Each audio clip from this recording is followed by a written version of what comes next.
Aldous Huxley said it best, the goal of all of us is to die young. We just want to do it as late as possible. And that's what walking every day helps you achieve. So what can we do? Well, as a family physician, I believe we need to include a walking prescription in all treatment plans. With every patient, every visit, every treatment plan should include a prescription for walking. I believe we all ought to use an exercise vital sign. Every healthcare provider should ask a patient about their exercise habits and make a proper exercise prescription. I think we've got to merge the fitness industry with the healthcare industry. Why does fitness operate so far away from healthcare? We've got to merge the two, because I would submit that fitness has the greatest contribution to healthcare. More than anything else we could do is merging that together.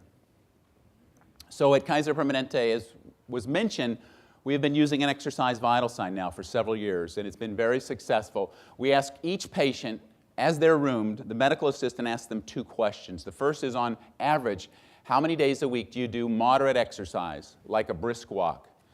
The assistant then clicks 0 through 7, corresponding to the patient's answer. And then the follow-on question is, on those days, on average, how many minutes do you walk at this intensity? They click 10, 20, 30, 40, so on. The computer then multiplies the 2 together to give us a minutes per week reported exercise. And in adults, we want them to say they're doing 150 minutes or more a week. And if they're not, a best practice alert flags that just reminds the physician to tell the patient it would be very important for you to try to increase your walking. It automatically then prints out the minutes per week walked right into to each note for that day on that patient. And as George mentioned, we've begun using walking prescriptions. We have these prescription pads in the room, so we can sort of symbolically prescribe this to a patient, and we use it as the first-line medication. Rather than starting them on a blood pressure medication, let's first start with a walking prescription, and it's when that doesn't work that we then go to medication. Now, I wanted to be sure that I emphasize walking is not the only formulation. But this is the reasons I think it is the best formulation. It's extremely accessible. It doesn't matter your age, fitness level, ability. Walking is very accessible to everybody. You can do it alone or in groups. It's very low cost, does not need specialized equipment or a gym. Walking is very measurable.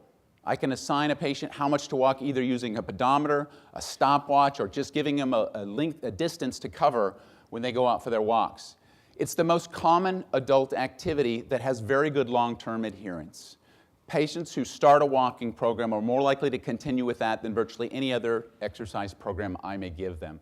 Walking is also proven. There's been multiple studies, some of which I've mentioned. All have centered around walking as the formulation of this drug that improves health, so we know it has proven benefit. It's also cost-saving.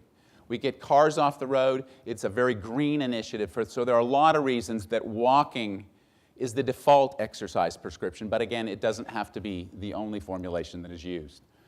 Now, how fast do you need to go to get these health benefits? I love this study by a clever group of Australian researchers who wanted to answer the question, how fast does the Grim Reaper walk? Because we know for years that walking speed correlates with mortality, so they looked at over 1,700 Australian men. They measured their walking speed in a short distance, and they then correlated that with mortality over a 6-year period. And what they found is the Grim Reaper walks about 2 miles an hour.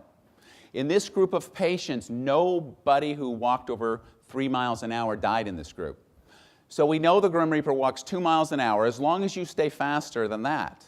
Keep it around 3 miles an hour, you have nothing to worry about.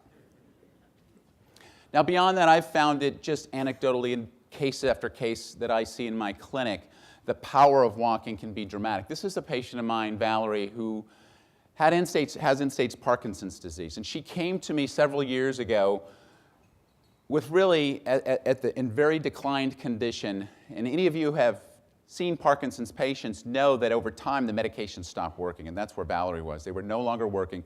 She came in on a walker, very weak, obviously depressed. Later told me that she had pretty much given up. She'd seen the neurologist multiple times. There were no more medications to use. And I convinced her to go see a fitness professional that I work with who's down the street from my office. And they put her on a treadmill, starting at 1 mile an hour. She held on. They had to hold on to her.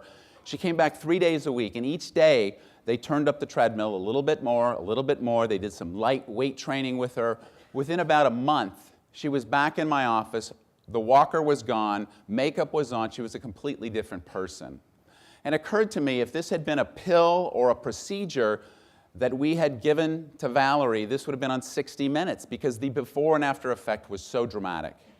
But I think we just tend to brush over this when the drug is something so simple like walking.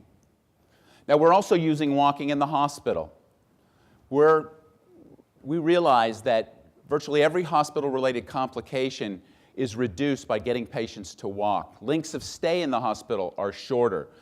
So what we have begun doing is placing a monitor around the ankle of each hospital patient so that when the doctor comes into round in the morning, they know how many steps that patient has taken. So what we see is this little sensor tracks each step that in turn is fed into our computer, and we get a printout of their walking for the previous 24 hours. So when the physician comes in the morning to round, it's written on the grease board in the patient's room. Yesterday, your patient walked 20 minutes, took 1,235 steps. And the goal is that we know if we get patients to walk more each day in the hospital, we're going to reduce complications, we're going to reduce length of stay. It's a powerful medication both inside the hospital and outside the hospital. So to summarize, as a practicing family physician, it's very clear to me that the benefits of walking in the treatment and prevention of chronic disease is absolutely irrefutable. The evidence is also overwhelming on the cost and health burden of being sedentary. We have got to change that. Walking is the vaccine we need to prevent and treat chronic disease. We've got that. We know it works. We've got to figure out how to better administer it.